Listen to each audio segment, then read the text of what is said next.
이 시간에 우리 이사야서 35장 2절에서 끝부분이죠. 그것이 무성하게 되어 기쁨과 노래로 즐거워할 것이요 레바논의 영광 곧 칼멜과 샤론의 아름다움이 그것에게 주어지리라. 그들이 주의 영광과 우리 하나님의 아름다움을 보리라. 자, 주의 영광과 아름다움 보게 된다고 했는데요. 이것은 역시 우리가 재림 때 상황이죠. 재림 때 상황입니다. 그 시간에 우리 35장 2절까지 했는데 그 뒷부분에 영광을 본다는 구절들을 좀 몇 구절 더 확인을 해보도록 하겠습니다. 아시다시피 이 초림 때에는 예수 그리스도께서 아주 영광을 입고 오신 것이 아니라 굴욕 가운데 오신 것을 우리는 신약성경 곳곳에서 확인해 볼 수가 있습니다. 빌립보서 2장을 보시면 빌립보서 2장에서 예수 그리스도의 초림 때의 모습이 7단계의 그 낮춰짐, 예수님이 굴욕, 그죠? 자, 죄송합니다. 빌립보서 2장 빌립보서 2장 6절입니다. 빌립보서 2장 6절 그는 하나님의 형체로 계심으로, 그렇죠? 그는 하나님의 형체로 계심으로 하나님과 동등하게 되는 것을 탈출하 생각하지 아니하셨으나 하나님과 동일하신 분이십니다. 그런데 7절에 오히려 자신을 비워, 이건 지난번에도 말씀드렸지만 의역이 되어 있습니다. 이게 자신을 비웠다는 말이 아마 내 생각에는 아마 그 개혁성경에서 그대로 인용된 좀 왔던 것 같은데요. 직역을 하면 of no reputation입니다. of no reputation. 명성을 얻지 않았다 이거죠. 유명인사가 아니죠. 그렇죠? 예수님 태어나셨을 때 뭐 누가 무슨 왕자, 왕세자 원손 보듯이 뭐 찾아와가지고 막 경배하고 뭐 그런 게 없잖아요. 그야말로 아주 말 구유에서 짐승이 태어나는 곳에서 태어나셨고, 그다음에 그 사실을 알려주신 것도 비밀스럽게 목자들에게만 알려줘서 비밀스러운 방식으로 알려주셨었습니다. 그래서 여기 보시면 of no reputation, 그러니까 우리말로 번역하자면 자기 자신이 유명하게 되지 않았다 이 말이죠. 명성을 얻지 않았다.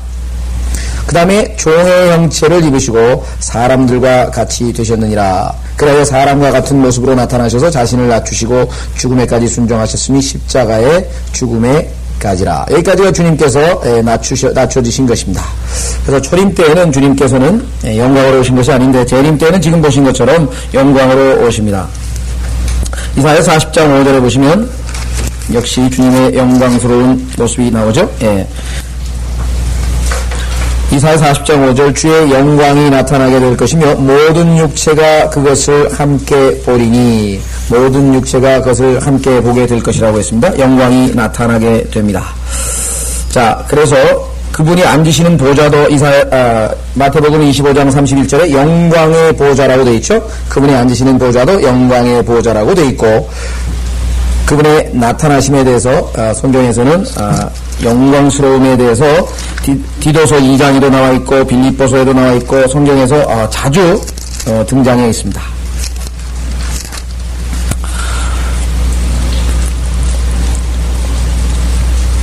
자, 왜 그러면은 이사야서 35장으로 와서 모든 레바논의 영광, 칼멜과 샤론의 아름다움이 그것에게 주어지리라. 영광과 우리 하나님의 아름다움을 보리라. 모든 것을 다 회복하시는 것이죠. 창조를 하신 하나님께서 그 신음하는 피조물까지도 모조리 다 회복하시게 되는 내용들이 여기 기록되어 있습니다. 그죠? 자, 그래서 주님의 영광스러운 재림에 대해서 우리가 많은 성경 구절을 이미 다 과거에 많이 찾아봤기 때문에 우리가 더 이상 하지 않고요. 3절부터 오늘 성경 공부를 합니다. 자, 너희는 연약한 손들의 힘을 주며 그랬군요. 연약한 손, 떨리는 무릎을 견고케 하고. 근데 사실은 이건 뭐 너무 엄청난 오역이네요. 떨리는 이라고 하는데 the feeble knees라 그랬죠. 이 feeble이라고 하는 단어 히브리서에는 쇠약한 무릎을 일으켜 세워서 이렇게 번역을 했습니다. 쇠약한 무릎이라고. 그죠? 걷다가 보면은 너무나 이제 지치고 다리가 아파서 힘들어서 이제 주저앉잖아요. 그래서 일으켜 세워서 이런 말이죠. 그래서 떨리는 무릎이라고 하는 것은 이 용어는 개혁성경하고 똑같이 그냥 아마 갖다 쓰신 것 같은데 신약에서는 히브리서에 the feeble knees 했을 때 우리가 쇠약한이라고 번역을 해놨었습니다. 자, 그래서 쇠약한 무릎을 견고케 하고 두려워하는 마음을 가진 자들에게 말하라. 강건하라. 두려워 말라. 보라, 너희 하나님이 복수하러 오시며. 자, 재림 때에는 복수하러 오십니다. 누구에게 복수하러 오십니까? 적 그리스도를 옹호하는 모든 이방인들. 물론 유대인들은 적 그리스도를 옹호하다가 결국은 뭐예요? 적 그리스도에 의해서 박해를 당해서 순교당하고 죽게 되죠. 그래서 끝까지 믿음을 지키는 자들은 14만 4천이 셀라 페트라죠. 바위로된 성읍으로 도피하게 되죠. 근데 여기서는 지금 복수하러 오신다 그랬으니까 그 복수의 대상은 적 그리스도가 이끄는 이방인들입니다. 그래서 이 내용에 대해서는 시편 2편에 자세하게 기록되어 있습니다. 시편 2편.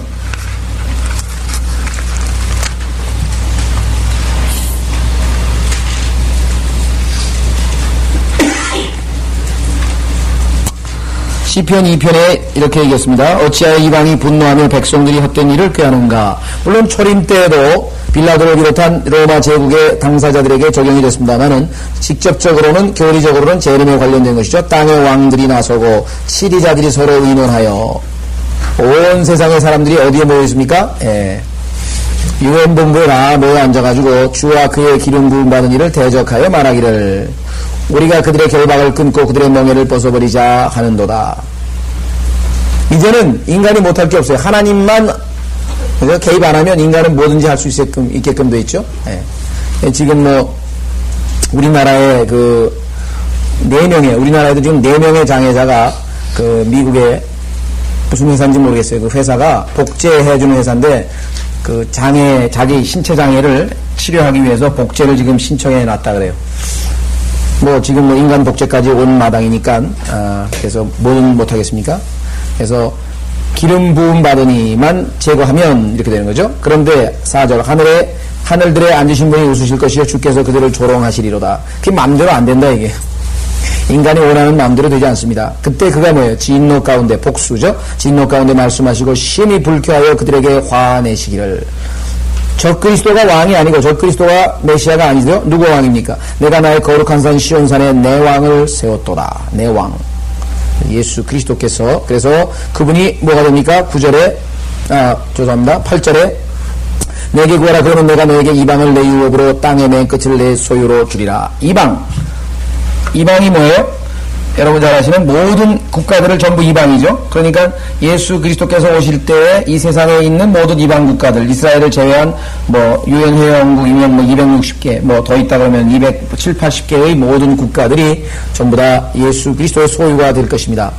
사실 이 시편 2편 8절은 선교사들이 많이 인용하는 구절입니다. 선교사들이 선교하러 갈 때 내게 구하라 그러면 내가 너에게 이방을 내 유업으로 땅의 맨 끝을 내 소유로 주리라. 이 말씀을 붙들고 기도하죠. 영적으로 적용하는 건 나쁠 것 없습니다. 그러나 교리적으로는 예수 그리스도께서 이 땅에 오셔서 온 땅을 다스리시게 될 그것에 관련된 것입니다. 왜? 9절에 나와 있잖아요. 내가 누구예요? 왕. 하나님께서 세우신 왕이 그들을 철장으로 깨뜨릴 것이며 토기장이의 질그릇같이 부수리라. 그래서 이것은 분명히 이사야서 35장 3절에서 얘기하는 심판이죠. 심판. 그래서 모든 인간의 운명은 12절에 달려 있습니다. 시편 2편 12절에 뭐라고 해서 그 아들에게 입맞추라 그러죠. 시편 2편 12절 그 아들에게 입맞추라. 그렇지 않으면 그가 노하실 것이요 그가 조금만 격분하셔도 너희가 그 길에서 망하리라. 그를 신뢰하는 모든 사람은 복이 있도다. 구약도 신약도 어느 때건 간에 아들과의 관계, 그죠? 그 아들에게 입맞추는 자, 아들을 예수 그리스도로 구세주로 영접하는 자, 그 아들과의 관계에 있어서 인간의 운명이 결정되어지는 것입니다. 그러니까 교황에게 가서 입맞추면 안 되는 거죠. 교황에게 가서 아련하고 입맞추고 아니고 예수 그리스도에게 입맞추라. 자, 그래서 다시 이사야 35장 3절에서 우리는 4절에서 복수하러 오시며 하나님이 보응하시리니 그가 오시어 너희를 구원하실 것이라. 이스라엘 백성의 남은 자들을 얘기합니다. 너희를 구원하시리라. 교리적으로. 그래서 그 내용이 지난번에 34장 8절에 나와 있습니다. 이는 주의 보복의 날이요 시온의 논쟁에 대한 보상의 해라. 지난번에도 말씀드렸지만 시온에 대해서 아직도 논쟁을 합니다. 과연 팔레스타인 땅이 누구 거냐? 그거 가지고 아직도 논쟁을 벌이고 있고 협상을 하고 있고, 그죠? 지난번에 말씀드린 것처럼 그 논쟁은 주님께서 이것은 뭐예요? 에스겔서 44장 48장 사이에 뭐예요? 하나님께서 내 백성에게 유업으로 주기로 결정되어 있기 때문에 주님이 오셔서 그 이스라엘 12지파에게 다 나누어 주실 그러한 땅입니다. 다시 35장으로 가셔서 오셔서 구원하신다고 했습니다. 오시어 구원하신다. 이것을 기다리는 거죠. 그래서 그때까지 뭐예요?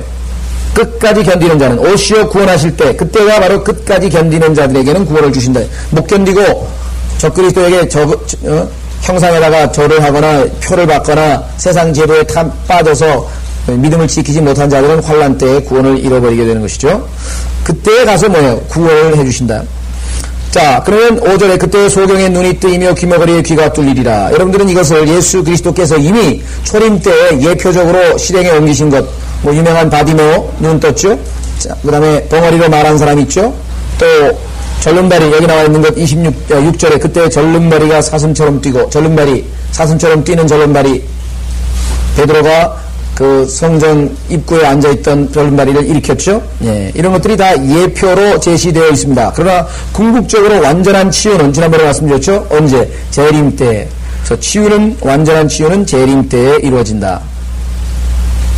자, 그래서 소경의 눈이 뜨이며 귀머거리의 귀가 뚫리리라. 물론 영적으로 우리가 얼마든지 적용할 수 있습니다. 예수 그리스도께서 오셨을 때 우리의 영적인 눈이 뜨였고 우리가 진리의 말씀 들어도 무슨 소리인지 몰랐는데 눈이 뜨이고 귀가 뜨이고 그래서 우리가 주님을 위해서는 입방긋 못한 절름발이었는데 이제 복음도 전하게 되는 그래서 영적으로 우리의 삶에 얼마든지 적용할 수 있습니다. 1차적으로는 교리적으로 환난 때 끝나고 주님이 오시는 재림. 절름발이야 사슴처럼 뛰고 벙어리에 혀는 노래하리라. 광야에는 물이 솟아나오며 사막에는 시내가 흐르리라. 우리의 인생이 광야 같았죠? 예수 그리스도께서 생명수가 되셔서 우리의 마음 가운데 배에서 넘쳐 흐른다고 했습니다. 영적으로 얼마든지 우리가 적용이 가능합니다. 그러나 여기 나와 있는 것처럼 지금 오늘날 교회 시대에 치유가 완전히 성취된 것처럼 그래서 이사야서 53장에 그가 채찍의 맞음으로 너희가 나음을 입었도다. 이것이 교회 시대에 완성된 것처럼 적용해서는 곤란하다는 얘기죠. 왜? 치유가 만약에 지난번에 우리 베드로전서에서 배웠던 것처럼 치유가 만약에 속죄에 완전히 포함되어 있는 것이라고 한다면 오늘날 우리는 안경도 쓰지 말아야 되고 이빨도 의치도 필요 없어야 되고 왜? 예수님 믿는 순간에 우리의 영혼이 구원받는 것처럼 우리의 모든 육체적인 질병이 완치가 돼야 될 거 아니에요. 근데 그게 아니죠. 예, 주님이 오셨을 때 우리의 몸이 영광스러운 몸으로 바뀌는 것처럼 그때에 가면 진짜 우리 주변에 있는 소경, 귀머거리, 절름발이가 다 눈뜨고 벙어리에 혀는 노래하게 되고 광야에는 물이 솟아나오며 사막에는 시내가 흐릅니다. 모든 그러한 저주 가운데 놓여있는 모든 것은 인간뿐만 아니라 짐승도 그 다음에 심지어는 자연도 모조리 다 완전히 치유가 됩니다. 에스겔서 47장에 보시면 실제적으로 이 사마리에는 시내가 흐르는데 그 생명수 강이 흐르는데 거기에 뭐가 있느냐? 치유하는 생명나무가 거기 있게 됩니다. 생명나무의 이파리. 자, 에스겔서 47장.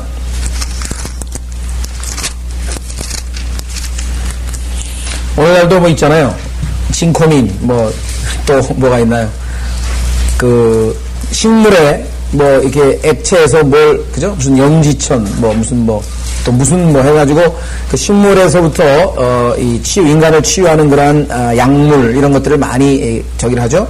마약도 거의 대부분이 다 식물에서 추출해내는 것입니다. 그죠? 네, 마약. 왜 마약입니까? 마술처럼 치유하잖아요. 먹으면, 네? 자, 에스겔서 47장 8절에 보시면 그때 내게 말씀하시더라. 이 물은 동쪽 지역으로 흘러 사막으로 내려가서 바다로 들어가니 바다로 들어갈 때 그 물들이 치유를 받으리라. 이 강물이 이르는 곳마다 살아있고 움직이는 모든 것들이 살 것이라. 또 물이 거기로 들어가므로 거기에 있는 매우 큰 고깃대가 있으니 이는 그 물들이 치유될 것이요 강이 흐르는 곳에는 모든 것이 살 것이라. 그래서 쭉 내려가는데요. 자, 12절 보세요. 뚜기의 강가로 이편과 저편은 양식이 될 모든 나무가 자라고 그 잎사귀들은 시들지 아니하며 그 과실도 다하지 아니하고 달마다 새로운 과실을 내리니 생명나무입니다. 생명나무 열매를 먹습니다. 이는 그물이 성소에서 나옵니다. 그 과실은 뭐예요? 양식이 되고 그 과실은 양식이 되고 그 다음 뭐예요? 그 잎사귀는 뭐가 된다고요? 약이 된다. 메디슨이 된다 그랬잖아요. 약이 된다고 기록해놓고 있습니다. 자, 그래서 이때는 온전한 치유가 주님 오실 때 성취될 것을 우리가 확인해 볼 수가 있습니다. 다시 7절로 가셔서요.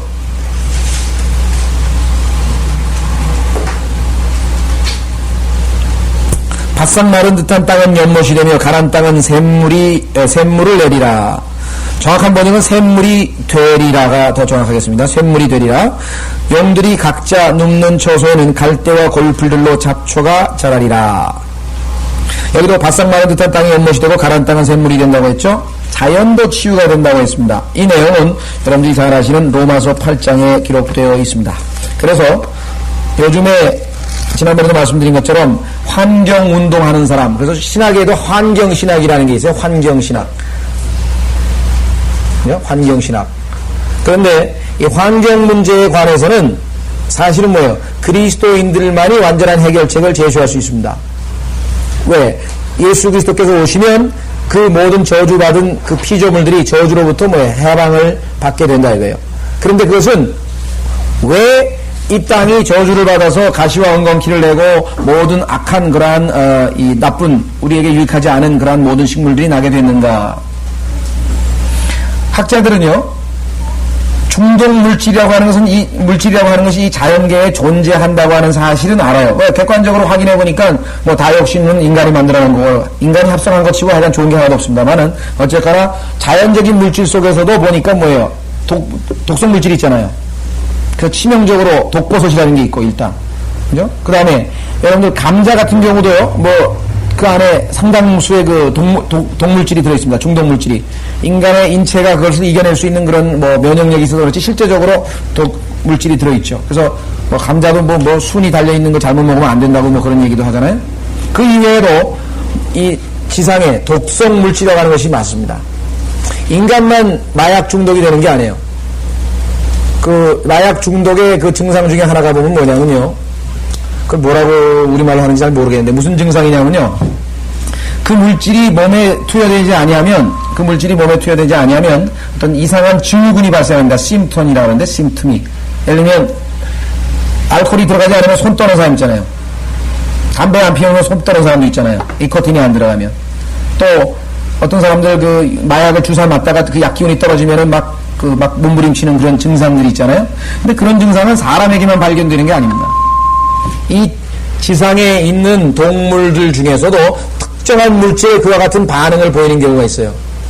특정한 물질에 그와 같은 반응을 보이는 경우. 심지어는 아메바 같은 경우도 무슨 물질을 빼면 술 먹은 사람이 손 떨듯이 아주 발버둥을 친다. 마약 중독, 마약에, 즉 약물이죠. 약물에 중독된 말도 있고 약물에 중독된 온갖 짐승들이 다 있습니다. 왜? 그 성분이 식물에 있잖아요. 그 식물을 계속 먹으니까. 옛날에 그 잉카 제국에 보면은 그런 얘기가 나오네. 잉카 족속들의 평균 수명이 35세입니다. 20세만 되면 오늘날 한 50세쯤 보이고요. 35세 되면 한 70세 할아버지처럼 완전히 그냥 쭈글쭈글해졌어요. 그런데 아시다시피 엘비스 프레슬리 죽을 때 해부해 보니까 70세가 넘는 노인하고 그 세포의 디제너레이션이 그 정도, 완전히 세포가 너무 많이 빨리 저기가 돼가지고. 그게 뭐냐면 약물 중독 때문에 생기는 것이죠. 그러니까 잉카 사람들은 코코아죠? 카카오라고 해요, 카카오. 하여간 오늘날 초콜릿 만드는 원료 있지 않습니까? 카카오. 그거를 잉카의 그 안데 산맥에서 재배해가지고 그거를 늘 씹었어요. 근데 그 안에는 마약 성분이 들어갔잖아요. 코케인이 거기서 나온단 말이에요. 코케인이. 그래가지고 기록에 보면 72시간을 잠도 안 자고 밭에서 일을 한다. 이게 밥도 안 먹고 잠도 안 자고 일을 해도 컷도 없다. 어렸을 때부터 그걸 먹었으니까 35세만 되면 뭐예요? 75세처럼 몸이 다 그 세포가 그렇게 금방 쇠퇴해버리는 것이에요.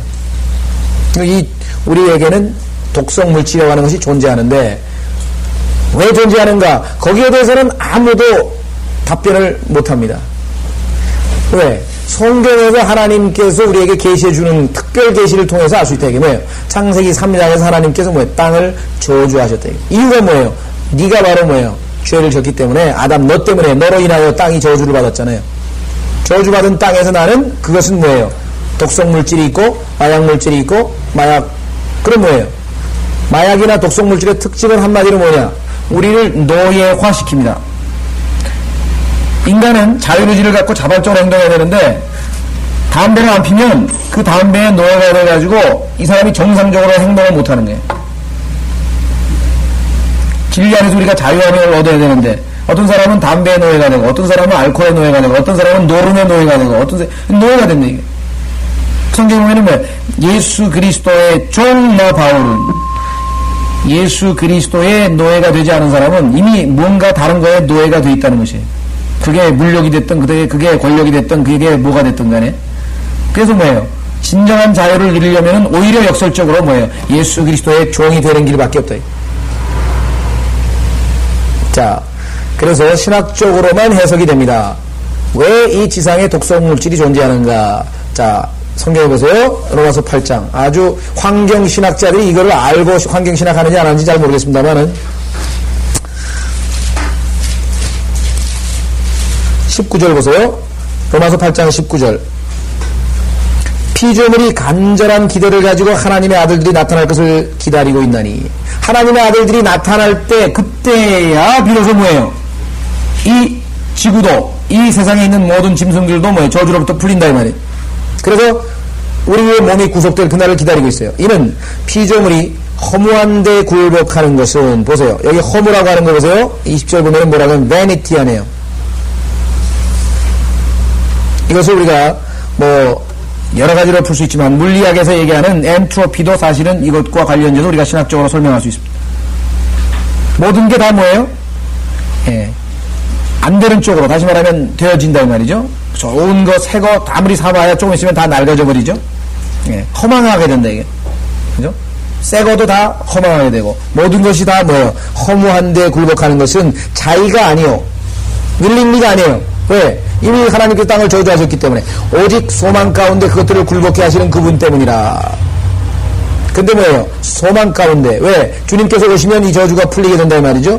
이는 피조물 자체도 그 썩어짐의 속박으로부터 해방돼요. 이제는 더 이상 강물이 썩지 않습니다. 냄새나는 오염되는 그러한 강물이 되지 아니하고 나무가 시들어서 죽지 아니하고 공기가 더럽혀지지 아니하고 그렇습니다. 하나님의 자녀의 영광스러운 자유에 이를 것이기 때문이라. 보세요. 영광스러운 뭐라 했습니까? 자유라 그래요. 자유. 아까 우리 말씀드렸죠.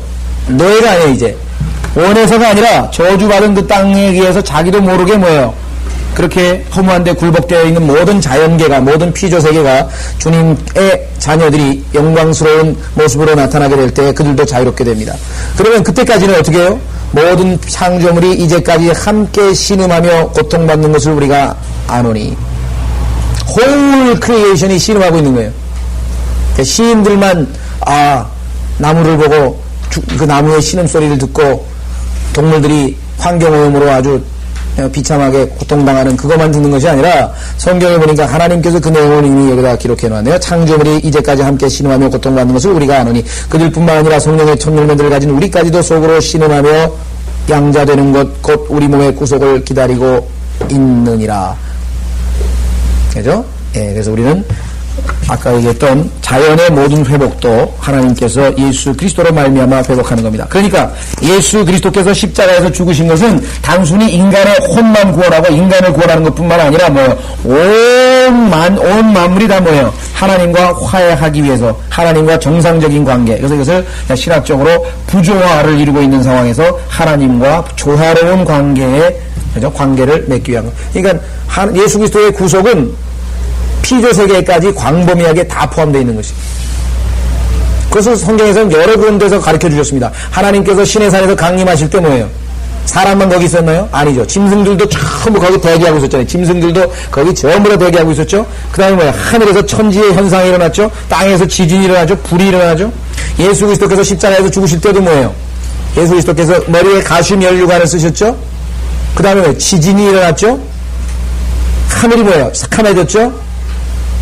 예수 그리스도께서 죽으실 때 뭐예요? 모든 피조 세계가 크리에이션이 다 함께 예수 그리스도의 그 구속에 동참. 그래서 하나님으로부터 심판받고 예수 그리스도를 통해서 모든 피조물도 다 구속받는 그러한 것입니다. 그러니까 사실은 환경 문제에 관해서 성경만큼 우리에게 완벽한 해답을 제시하시는 것이 없다는 것입니다.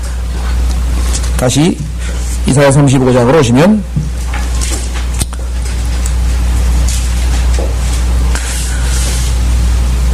자, 8절에 한 대로가 거기에 있겠고 한 길이 있으리니 그 길은 거룩한 길이라 불리리라. 깨끗하지 못한 자는 그 길을 지나가지 못할 것이나 그 길은 이런 자들을 위한 것이니 어떤 자들이냐? 어리석지만, 자 여기서 지금 도보로 여행하는 자들은 비록 어리석을지라도, 이렇게 번역하는 게 더 이해가 하기가 쉽습니다. 그 길을 걸어다니는 사람은 아무리 바보라도 길을 잃어버릴 염려가 없다 이게. 완벽 빛이 있고 영광이 있고 해서 그 길을 다니는 사람은 아무리 바보일지라도, 이렇게 번역하시면 좋겠어요. 도보로 여행하는 자들은 어리석을지라도 거기서 벗어나지 않을 것이라. 길을 안 잃어버릴 수가 없다 이게. 그 어떤 사람이라도. 그래서 예수 그리스도께서 오셨을 때의 예루살렘의 모습입니다. 9절, 거기에는 사자도 없겠고, 사자는 지난번에 우리가 살펴본 것처럼 뭐예요? 적그리스도, 또 마귀, 사자도 없겠고, 물론 여기서는 진짜 사자 얘기하는 겁니다. 다른 사나운 짐승도 올라가지 않으리니 거기서는 그러한 것들을 만나지 못할 것이요 오직 뭐예요? 구속받은 자들만이 그리로 행할 것이라. 주의 속량받은 자들이 돌아오리니. 자, 속량이란 말은 랜섬드라 그랬죠? 주께서 값을 치르고 산 사람들. 자, 그들의 머리 위에 노래와 영원한 기쁨을 가지고 시온으로 오리라. 그들의 기쁨과 즐거움을 얻으리니 슬픔과 탄식은 달아나리라. 슬픔과 탄식은 뭐예요? 환란 때의 이스라엘 백성들의 매일의 삶입니다. 슬픔과 탄식. 슬픔과 탄식이 다 사라지고 이제 영광스러운 미래가 전개됩니다. 그래서 재림에 대한 얘기가 쭉 나와 있습니다. 자, 우리에 대해서 이사야서 1장서부터 35장까지 이방인들의 심판과 그 다음에 예루살렘과 유다와 이러한 심판에 관한 미래적 예언들을 이사야를 통해서 우리가 들었습니다. 그래서 천년왕국으로 일단 전반부 예언이 끝이고 36장서부터 39장까지는 지난번에 말씀드린 것처럼 뭐예요? 역사입니다. 역사. 그 다음에 40장서부터 다시 예언으로 들어갑니다.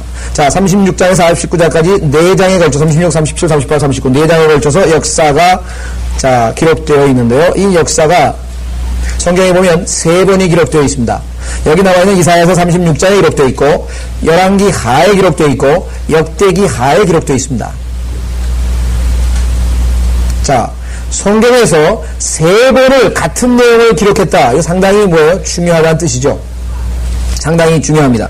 여러분 잘 아시는 것처럼 5,000명을 먹인 기적, 예수 그리스도께서 이제 하늘에서 만나를 내리셔서 환란 시대에 있는 이스라엘 백성들을 먹이신다고 하는 그것을 예표하기 위해서 예수님께서 오병이어의 기적을 보이셨는데 그 기적은 성경의 3복음서에 기록되어 있습니다. 그런데 여러분 잘 아시는 탕자의 비유, 누가복음에 한 번밖에 기록되어 있지 않습니다. 나사로를 살리신 것 한 번밖에 기록되어 있지 않습니다. 십자가 사건은 물론 4번 다 기록되어 있죠. 예수님께서 유혹받으신 것 마귀에게 3번 기록되어 있습니다. 그러나 선한 사마리아인 누가복음 한 번밖에 안 기록되어 있습니다. 그런데 이 히스키야 왕의 역사, 즉 산헤립이라고 하는 아시리아 왕이 예루살렘을 침공한 사건은 성경에 3군데나 무려 기록되어 있다는 것이 아주 중요합니다. 왜? 적그리스도를 예표하는 인물이기 때문에 나중에 이스라엘이 적그리스도에 의해서 뭐예요? 포위를 당하고 침공당하는 그것을 우리에게 예표적으로 보여주죠. 실제적으로 몇 년 후에 이스라엘은 이제 바벨론의 느부갓네살에 의해서 이제 멸망당하게 되죠. 그 기록도 성경에 보면은 똑같이 3번이 기록되어 있는데 열왕기하, 역대기하, 그 다음에 그 느부갓네살에 의한 침공은 예레미야 52장에 기록되어 있습니다. 그러니까 두 사건이 다 뭐예요? 적그리스도를 예표하고 있는 두 인물에 의해서 하나님의 성읍 이 예루살렘이 침공을 당하게 되는 그와 같은 내용입니다. 자, 실제적으로 한번 이들이 누구인가 한번 확인해 보십시다. 예레미야서 50장에 보시면 이 산헤립과 그 다음에 느부갓네살이 누구인가를 우리에게 보여주고 있습니다. 예레미야 50장 17절. 예레미야 50장 17절. 이스라엘은 흩어진 뭐예요? 양이라. 사자들이 그를 몰아내는도다. 사자들. 처음에는 누가? 그 사자들 중에 첫 번째 사자가 누구예요? 아시리아 왕이 그를 삼켰고, 지금 이사야서에 나와있죠. 마지막에는 바벨론의 느부갓네살 왕이 그의 뼈를 꺾었더라. 자, 이 2번의 기록이 3번에 걸쳐 성경에 기록되어 있다 그랬어요. 그러므로 만군의 주, 그죠? 이스라엘의 하나님이 이같이 말하노라. 보라, 내가 아시리아 왕을 벌한 것 같이 적그리스도로 심판하죠. 내가 바빌론 왕과 그의 땅을 벌하리라. 또 내가 이스라엘을 그의 초소로 다시 데려오리니 그가 칼멜과 바산에서 먹을 것이며 그의 혼이 에프라임과 길르앗산에서 만족하게 되리라. 주가 말하노라. 그날들과 그때 이스라엘의 죄악을 찾아도 아무것도 없을 것이며 유다의 죄들을 찾아도 발견되지 않으리니 이는 내가 남겨놓은 그들을, 남은 자들을 내가 용서할 것임이라고 기록되어 있습니다. 자, 이들은 사자들이라고 했습니다. 사자가 누구인지는 베드로전서 5장 8절에 우리가 이미 우는 사자와처럼 삼킨다. 자, 51장으로 가시면 예레미야 34절에 바벨론 왕 느부갓네살을 용이라고 비유하소서. 용. 예레미야 51장 34절에 바벨론 왕 느부갓네살이 나를 삼켰으며 나를 짓밟았으며 나를 빈 그릇이 되게 하였으며 그가 용처럼 나를 삼켰으며 그가 나의 맛있는 것들로 그의 배를 채우고 나를 쫓아. 자, 그러면 히스키야 왕은 36장 이사야서 누구를 예표하겠어요? 당연히 이스라엘의 남은 자를 예표하고 있겠죠. 이스라엘의 남은 자.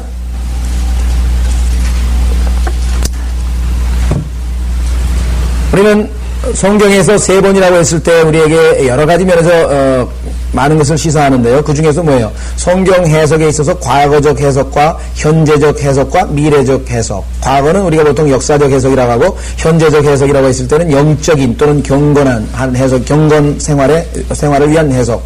그 다음에 미래적 해석은 우리가 예언적 해석 또는 교리적 해석이라고 이렇게 얘기를 해요. 전도서 1장에 보시면 바로 그 얘기가 나와요.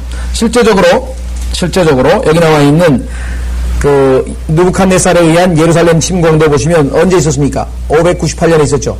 BC 598년에 침략. 두 번째는 뭐예요? AD 70년에 누구? 시저에 의해서 침략됐죠. 시저가 보낸 티토라고 하는 장군에 의해서 침략을 받았고, 세 번째는 뭐예요? 여러분 잘 아시는 것처럼 적그리스도. 이제 1999, 이제 언제인지 모르지만 그죠? 언제인지 모르지만 곧 이어서 적그리스도가 이스라엘을 침공하게 될 것입니다. 그래서 세 번, 미래적 침공은 아직 이루어지지 않았고 두 번에 걸쳐서 이미 기록되어 있습니다. 자, 36장 1절로 가겠습니다. 히스키야 왕 14년에 아시리아의 산헤립이 유다의 모든 견고한 성읍들을 치러 와서 그것들을 취하더라. 자, 견고한 성읍이죠. 여기는 성읍이 아주 잘 방어되어 있는 그러한 모습을 보여주고 있는데, 에스겔서 38장 11절로 가면 에스겔서 38장 11절로 가면 성읍이 없어요. 즉 성읍이 이 벽이 없는 그런 기록이 기록되어 있습니다. 역시 이스라엘의 침략인데요. 에스겔서 38장 11절, 내가 말하기를 내가 성벽이 없는 고장들의 땅으로 올라가 성벽이 없이 빗장이나 문도 없이 모두가 평안하고 안전하게 사는 그들에게로 가서 전리품을 취하여 액다물을 취하고, 이렇게 나와 있습니다. 자, 보통 우리가 에스겔서 38장을 천년왕국이 끝난 후에 곡과 마국의 침략으로 얘기를 합니다. 그러나 문맥에 따라서는 이것이 적그리스도의 침공과도 유사합니다. 그래서 이게 지금 천년 후의 사건으로 볼만한 그런 내용이 있고, 아니면 적그리스도가 예수님 재림 직전에 이스라엘 백성들을 침공하는 것으로 볼 수도 있고, 두 가지 가능성이 있습니다. 어쨌거나 여기는 일단 이사야서 36장에 얘기했던 그때의 침공과는 다른 침공이죠. 한쪽은 성벽이 있고 한쪽은 성벽이 없다 그랬대요. 2절, 아시리아 왕이 랍사케를 라키스로부터 예루살렘으로 보냈는데 대군과 더불어 히스키야 왕에게로 보내더라. 그가 세탁자의 땅에 대로에 있는 윗못의 수로 곁에 서 있더니 그때 힐키야의 아들로 궁을 관리하는 엘리야킴과 서기관 셈나와 아삽의 아들 역사기록자 요아가 그에게 나아오더라. 자, 왜 그 아시리아 왕이 그의 부하를 보내서 침공을 했는가? 원래는 조공을 바치게 되어 있는데, 우리가 중국에 조공을 바치도록 이 히스키야가 그것을 거부를 하는 바람에 소위 말하면 응징을 하러 온 것입니다. 열왕기 하에 보시면, 열왕기 하 18장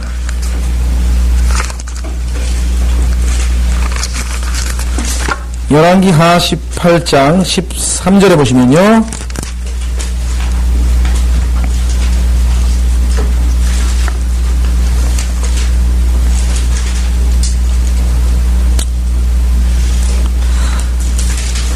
13절에 보면 히스기야 왕 제14년에 아시리아의 사네립이 유다의 모든 견고한 성읍들을 치러 올라와서 그것들을 취하였으니 그렇게 되어 있죠. 이유가 7절에 나와 있습니다. 이유가 주께서 그와 함께 하시니 그가 어디로 나가든지 번영하였더라. 그가 아시리아 왕에게 반역하여 그를 섬기지 아니하였으며 반역을 했죠. 그래서 반역을 응징하러 왔습니다. 반역을 응징하러 왔습니다. 자, 다시 이사야서로 가셔서 역사 기록이기 때문에 우리가 특별한 주석은 필요 없고요. 상황만 파악을 하시면 되겠습니다. 랍사케가 그들에게 말하기를, 랍사케가 이제 아시리아 왕 사네립이 보낸 최고 참모 총장이죠. 이제 너희는 히스기야에게 말하라. 위대한 왕 아시리아 왕이 이렇게 말씀하시니라. 내가 의지하는 이 신뢰가 무엇이냐. 지금 소위 말하면 비꼬기라고 했습니다. 자, 네가 지금 여기서 신뢰란 말은요, 사실은 confidence인데요, 자신감이에요. 네가 지금 아주 뭘 믿고 네가 이렇게 자신만만하냐 이거. 그러면서 내가 말하노니 너는 말하기를 나는 싸울 계획과 힘을 가졌노라 하는도다. 계획, 카운슬, 조언이라 그랬죠 그때. 카운슬, 어드바이스란 말입니다. 조언. 자, 나는 싸울 조언과 나에게 힘을 조언해 줄 수 있는 사람이 있단 말이죠. 힘을 가졌노라 하는도다. 그런데 그게 뭐예요? 그것은 헛된 말일 뿐이다. 이제 내가 누구를 의뢰하기에, 이 의뢰도 지난번에 말씀드렸습니다. 신뢰, trust, 신뢰, 의뢰 같은 말이지만요. 일관성 있게 하자면 나를 거역하느냐. 보라, 내가 부러진 갈대 지팡이인 이집트를 의뢰하는도다. 이집트를 가서 도와달라고 해봐야 그것은 부러진 갈대 지팡이. 사람이 그것을 의지하면 그것이 손에 들어가서 찌르리니 이집트 왕 파로는 그를 의뢰하는 모든 사람들에게 그와 같으리라. 여기 계속 의뢰라고 번역을 했네요. 신뢰를. 자, 그러나 내가 내게 말하기를 우리는 주 우리 하나님을 의뢰한다 하면, 그래? 그럼 이집트 왕을 의뢰하는 게 아니고 우리는 주 하나님을 의뢰한다고 하면 그는 하나님은 누구냐? 히스기야가 그의 산당과 제단을 치워버리고 유다와 예루살렘에게 말하기를 너희는 이 단 앞에서 단이란 말은 제단입니다. 이 제단을 갖다가 이 단이라고 했군요. 이 제단 앞에서 경배하라던 그가 아니냐. 문제는 어디에 있느냐? 그의 산당이라 그랬어요. 그러면 하나님의 산당과 제단을 치워버렸어요?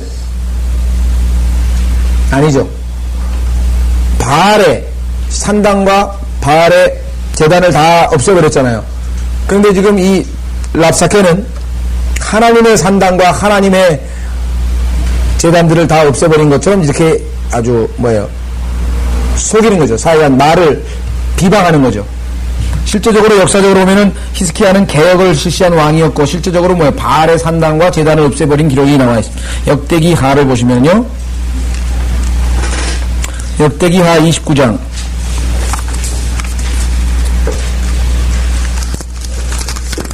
역대기하 29장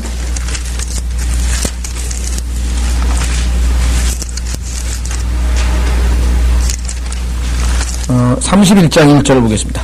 역대기하 31장 1절에 보시면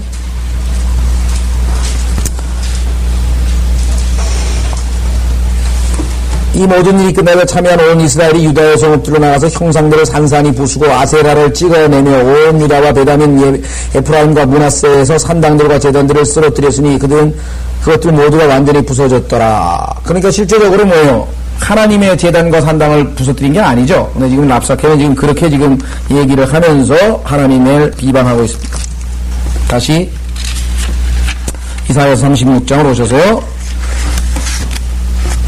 8절. 그러므로 이제 내가 내게 청하노니 내 주인 아시리아 왕과 내 길을 걸라. 이것도 지금 번역이 내 길을 걸라는 말이 아니고 8절에 보시면 이것도 개혁성경하고 그대로 똑같이 갖다 썼는데요. Give pledge. 그 원래 pledge란 말은 이 담보 아니에요.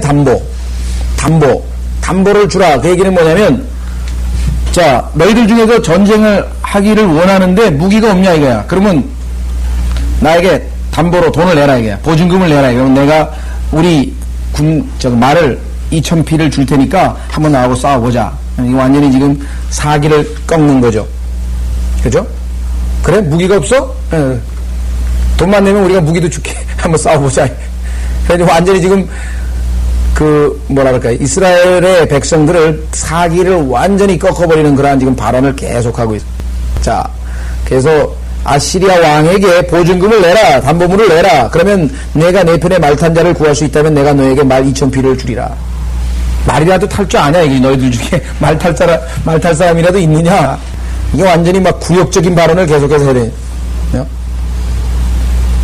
그런데 내가 어떻게 내 주인의 종들 가운데서 가장 작은 한 사람의 군대 대장의 얼굴을 물리칠 수 있겠느냐? 어찌 이집트를 의뢰하여 병거들과 기병들을 얻으려 하느냐? 10절. 이제 내가 주의 뜻이 없이 이 땅을 대적하여 그것을 멸하러 올라갔겠느냐? 이것처럼 모독스러운 일이 없대요. 왜? 너희가 얼마나 심스럽고 형편없으면 너희 하나님께서 나를 시켜서 너희를 진들도 마찬가지입니다. 얼마나 당시에 기독교가 부패하고 예수 그리스도의 몸된 교회가 정말 주님으로부터 매를 맞을 처리가 됐으면 처음엔 누굴 일으켰어요? 게르만족을 일으켜가지고요. 게르만족을 보내가지고 완전히 정말 보탄이라고 하죠. 보탄.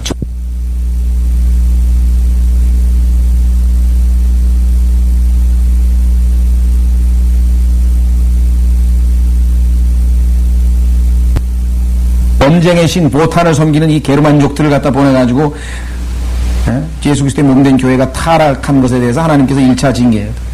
좀 이따가 뭐야? 왼손에 칼 오른손에 코란을 아니지. 왼손에 코란 오른손에 칼을 든 이 야만족, 소위 말하면 이슬람 교도들을 또 보내가지고 주님의 몸된 교회를 징계하시고, 또 그것도 안 되니까 뭐 흑사봉도 보내시고, 하나님께서 바이킹도 보내시고, 하여간 뭐 엄청나게 징계를 거듭했는데, 마치 이스라엘 백성들이 어째 내가 매를 더 맞으려고 그렇게 했는데도 뭐예요?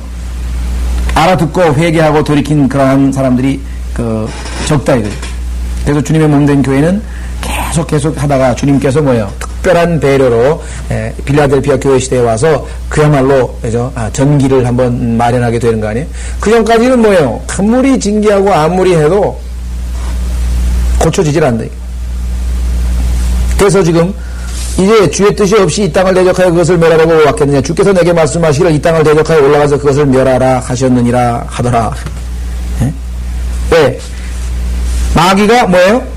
종이거든요. 하나님의 종. 하나님께서 일 시키면 그 일을 수행하는 거예요. 자, 여러분들 출애굽기 때도 뭐예요?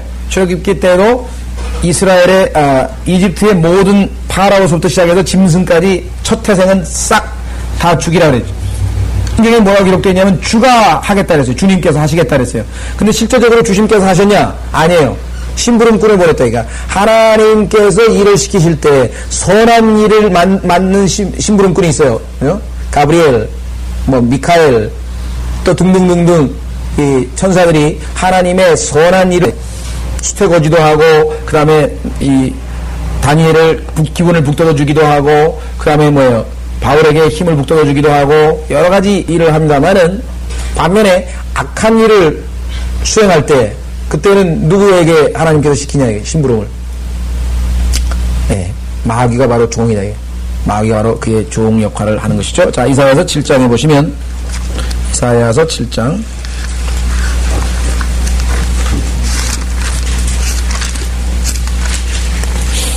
이사야서 7장 17절. 주께서 에프라임이 유다에게서 떠났던 날로부터 당해보지 못한 날들을 너와 네 백성과 네 아비의 집에 가져오리니 곧 아시리아 왕이라. 그날이 이르니 주께서 이집트 강들의 가장 먼 곳에 있는 파리와 아시리아 땅에 있는 벌을 부르시리라. 그래서 이들을 데려다가 하나님께서 이스라엘 백성들, 자기 백성들을 징계하시는 것을 보여주십니다. 역사를 여러분들이 공부하시고 보시다 보면 여러 가지 해석이 가능합니다. 이 나라는 이렇게 해서 망했고 저 나라는 저래서 망했고. 그러나 가장 근본적으로 우리가 알아야 될 것은 열왕기 상하를 보시면 하나님께서 어떤 민족이 왜 망했는가, 어떤 민족은 왜 흥했는가, 그 기본 원칙들이 열왕기 상하에 기록되어 있습니다. 국가를 다루시는 방법이죠. 예. 자, 예레미야서 40장 1절에 보면요, 아주 이스라엘 백성으로는 치욕적인 발언을 듣게 됩니다. 느부갓네살을 하나님이 보내셔가지고 너희 백성을 하나님께서 치시는데 이유가 뭐냐 이게. 어떻게 하나님께서 자기 백성을 치시는가? 예레미야서 40장 1절에 보시면, 소위 말하면 하나님의 백성이 아닌 사람들이 하나님의 뜻을 더 잘 알아요.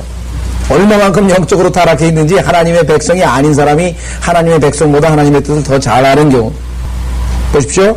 예루살렘과 유다로부터 바벨론으로 잡혀가는 사람 가운데 이제 전부 포로로 잡혀갑니다. 예레미야도 사슬에 묶여 끌려가다가 바벨론 포로로 이제 끌려가는데 경호대장 느부살라단이 라마에서 예레미야를 풀어준 다음 말씀이 주로부터 예레미야에게 임하였더라.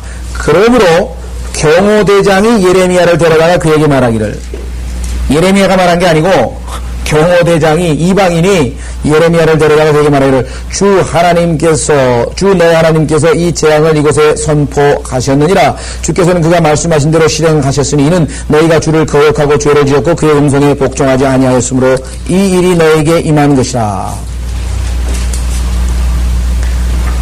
이방인들의 설교를 들어야 되는 하나님의 백성이 이방인들의 설교를 들어야 하는 하나님의 백성, 정말 이와 같은 상황이 돼. 자, 다시 이사야서로 오시면요. 이사야서로 오셔서 11절. 그때 엘리야킴과 셈나와 요아가 랍사카에게 말하기를, 내가 청하노니 시리아 말을 아람어라고 하죠. 아람이라고 하는 지방 이름입니다. 아람어 또는 시리아 말로 당신의 종들에게 말하소서. 시리아는 아시다시피 여러분들 여러분 잘 아시는 것처럼 이 시리아라고 하는 언어는 아랍어고요. 그 다음에 유태인의 히브리어하고, 유태어 말은 히브리어죠. 히브리어하고 굉장히 유사하죠. 그죠? 뿐만 아니라 민족도 원래 같은 민족입니다. 그래서 야곱을 보고 시리아인이라고 하잖아요. 시리아인, 성경에서. 왜? 갈대아 우르에서 떠나가지고 하란에서 정착했잖아요. 그 하란이 뭐예요? 시리아라면 지금의 시리아 땅이죠. 그래서 거기에서 머물러 있다가, 그래서 이제 아브라함은 내려오고, 거기에 뭐예요? 라반, 아브라함의 형제들은 거기 남았잖아요. 그러니까 라반을 비롯한 이런 사람들을 성경에서 보면 다 시리아인이라 그러죠. 시리아. 그러니까 시리아와 이스라엘은 한 형제, 아브라함의 형제의 후손이죠. 아브라함의 형제의 후손입니다. 자, 그래서 시리아 말로 해라. 유태인 말로 하지 말라. 왜? 백성이 알아들으면 사기가 꺾이니까 좀 부탁을 한 거죠. 그랬더니 뭐라고 하나 답변하나 보세요. 12절. 그러자 랍사케가 말하기를, 내 주인에게 이 말들을 내 주인과 너에게만 말하라고 나를 보낸 것이냐. 너하고 내 주인만, 이 스키야만 들으라고 보낸 게 아니다 이거예요. 왜? 너희와 더불어 자신들의 똥을 먹고 자신들의 오줌을 마실 성에 앉은 사람들에게도 나를 보낸 것이 아니냐 하고. 백성들, 일반 백성들은 지금 뭐예요? 먹을 것이 없어가지고 실제적으로 역사적으로 있었던 일입니다. 예레미야 애가에 보면 뭐예요? 자식도 삶아 먹어요. 자식을 삶아 먹기 전에는 아마 똥하고 오줌까지 먹었는 거예요. 역사적인 사실입니다, 이게. 아마 눈이 뒤집히면 아무것도 안 보이는 모양이죠? 자식도 삶아 먹었잖아요. 자, 그래서 어떤 사람은 왜 여기는 지금 덩을 그냥 똥이라고 제대로 번역을 했는데 빌립보서에는 배설물로나 번역했는지 잘 모르겠어요. 빌립보서에서도 뭐예요? 바울이 내가 이제 그 귀하게 여긴 것을 다 똥같이 여기노라. 하나님이 덩을 썼으면 그냥 써야죠. 우리가 뭐 하나님보다 더 고상하다고 안 쓰냐, 이게. 그러죠? 옛날에 어떤 서울대 여자 교수 한 사람이, 성경에 보니까 참 입에 담기 이상한 말도 많이 있대요. 그러면서 하나님께서 너무 하셔하고 뭐 그런 얘기를 한번 하셨더라고요. 여기 나와 있는 그대로입니다. 자, 랍사케가 일어나서 유대 말로 크게 외쳐 말하기를, 너희는 위대한 왕 아시리아 왕의 말을 들으라. 왕이 같이 말하니 히스키야에게 속지 말라. 이는 그가 너희를 구해내지 못할 것임이라. 당연하죠. 히스키야가 어떻게 구해냅니까? 히스키야는 못 구해내지. 또한 히스키야가 너희로 주를 의뢰하도록 신뢰하도록 하여 말하기를, 주께서 반드시 우리를 구해내시리라. 이 성읍은 아시리아 왕의 손에 넘겨지지 아니하리라고 하지 못하게 하라. 히스키야에게 경청하지 말라. 아시리아 왕이 이같이 말하노니 너희는 나와 화친하고 내게로 나오라. 자, 여기서 화친한다라고 하는 말 더 정확하게 번역을 해야 되겠습니다. 뭐예요? 선물로 나하고 언약을, 협정을 맺자 이 말이죠. 나한테 나에게 물만 바치면, 네? 그래서 이스라엘들이 뭐예요? 나중에 적그리스도하고 agreement, 그죠? by your present. 왜? 유대인들이 가지고 있는 엄청난 재산이 있잖아요. 유대인들이 가지고 있는 여러분 잘 아시는 것처럼 사회가 가지고 있는 사회가 가지고 있는 그 광물 자원의 가치가 얼마 된다면서요. 난 계산도 잘 모르겠습니다만은 13조 달러라든가 뭐 130달러라든가 하여간 거기에 무슨 뭐 하여간 광물질이 들어있는지 모르겠는데 이게 사해를 나중에 아마 적그리스도에게 팔아먹을 모양이에요. 어떻게 될지 모르겠지만 하여간 여기에 보시면 그 어그리먼트라고 하는 것은 카비넌트, 즉 적그리스도가 나중에 3년 반 언약을 체결하잖아요. 중간에 싹 마음을 바꾸잖아요. 다니엘서에 보면 중간에. 그래서 그 언약인데요. 선물로 by a present, 선물을 주고 선물에 의해서 나하고 그죠? 화친하자. 여기 때는 이제 우리 협정을 맺자. 그리하면 너희는 각자 자기의 포도와 각자 자기의 무화과를 먹을 것이요. 내가 너희를 다 먹도록 내버려 주겠다. 언제까지? 영원히 아니고 거기 나와 있어요. 너희는 각자 자기의 우물들을 마실 것이니 내가 와서 너희를 너희 본토와 같은 땅, 다른 땅으로 옮겨간다 이거예요. 이주시킨다 이거죠. 곧 곡식과 포도주의 땅이며 빵과 포도원들의 땅으로 옮길 때까지 하리라. 그때까지는 내가 너희들 다. 자, 옛날에 이 역사에 보면은요, 아시리아 왕이 다른 나라를 점령할 때에 어떤 식으로 하냐면 기간을 정해줍니다. 어느 성읍 앞에 가가지고 이렇게 랍사케식으로 한 사람을 보내. 그럼 가가지고 일주일의 여유를 주겠다. 항복하지 않으면 몰살시킨다. 이렇게 해가지고 이제 얘기해. 그런 식으로. 그래가지고 일주일 기간에 항복 안 하면 짐승서부터 시작해가지고 사람까지 하나도 안 남기고 싹 죽이는 거예요. 그래서 그 잔인함으로 인해서 아주 막 아주 공포가 아주 휩싸여. 두려워서. 자, 그래서 여기도 지금 동일한 얘기를 하는 거죠. 그때까지는 살게 해주겠다. 그렇게 얘기를 했습니다. 자, 뿐만 아니라 역사에 보면은 이들의 사형시키는 방법, 포로로 사로잡았어요. 포로를 사로잡으면 이 포로를 전부 십자가에 처형을 했습니다. 십자가형은 로마 시대에 있었던 형이 아닙니다. 아시리아에서 유래된 것입니다. 아시리아 왕, 적그리스도. 네? 역사적으로 보면 십자가형, 그래서 십자가는 뭐 지금처럼 이렇게 만들어놓은 십자가 스타일이 아니라 나무 있잖아요. 생나무, 나무에다가 바로 달았어요. 그래서 나무에 매달린 자가 이렇게 성경에 기록되어 있죠. 네. 그래서 아시리아로부터 역사적으로 유래된 것을 우리가 확인해 볼 수가 있습니다. 자, 마지막 22절까지 뭐 역사 얘기니까 특별히 주석이 없습니다. 22절까지 읽고 우리 마치겠습니다. 히스기야가 주께서 우리를 건져내시리라고 말하여 너희를 설득하지 않도록 주의하라. 민족들의 신들 중에서 어느 누가 자기의 땅을 아시리아 왕의 손에서 건져낸 자가 있느냐? 없습니다. 하막과 아르팟의 신들이 있느냐? 아닙니다. 스팔와임의 신들이 어디 있느냐? 다 나자빠졌어요. 다 무너져 버렸어요. 신당이고 산당이고 다 아시리아 왕이 다 휩쓸어 버렸어요. 그들이 사마리아를 내 손에서 구해내겠느냐? 구해냈느냐? 못 구해냈습니다. 이스라엘도 잡혀갔어요. 이 땅들의 모든 신들 가운데 누가 내 손에서 그들의 땅을 구해내었기에 주께서 예루살렘을 내 손에서 구해내겠느냐. 여기에서 지금 크게 착각하고 있는 것이죠. 다른 신들과 주님과는 다르죠. 주님께서 비록 이스라엘을 징계하기 위해서 허락하셨지만 이건 뭐 지가 잘나서 한 게 아니에요. 하나님께서 지금 뭐예요? 도구로 쓰고 있는 거죠. 도구로 쓰임받고 있는 거예요. 지금 자기가. 그러나 그들은 잠잠하여 한마디도 그에게 대답하지 않았으나 이는 왕의 명령이 있어 말하기를 그에게 대답하지 말라. 히스기야가 절대로 답하지 말라라고 명령을 내렸죠. 그때 힐키야의 아들로 궁을 관리하던 엘리야킴과 서기관 셈나와 아삽의 아들인 역사기록자 요아가 와서 자기들의 옷을 찢고 히스기야에게 랍사케의 말을 고하니라. 그때 히스기야 왕이 그 말을 듣자 자기 옷을 찢으며 굵은 배를 두르고 주의 전에 들어가더라. 이때는요 어떻게 되겠어요? 아무것도 할 일이 없어요. 옷 찢고 들어가서 기도하는 거예요. 예? 이 상황에서 뭘 할 수 있겠어요?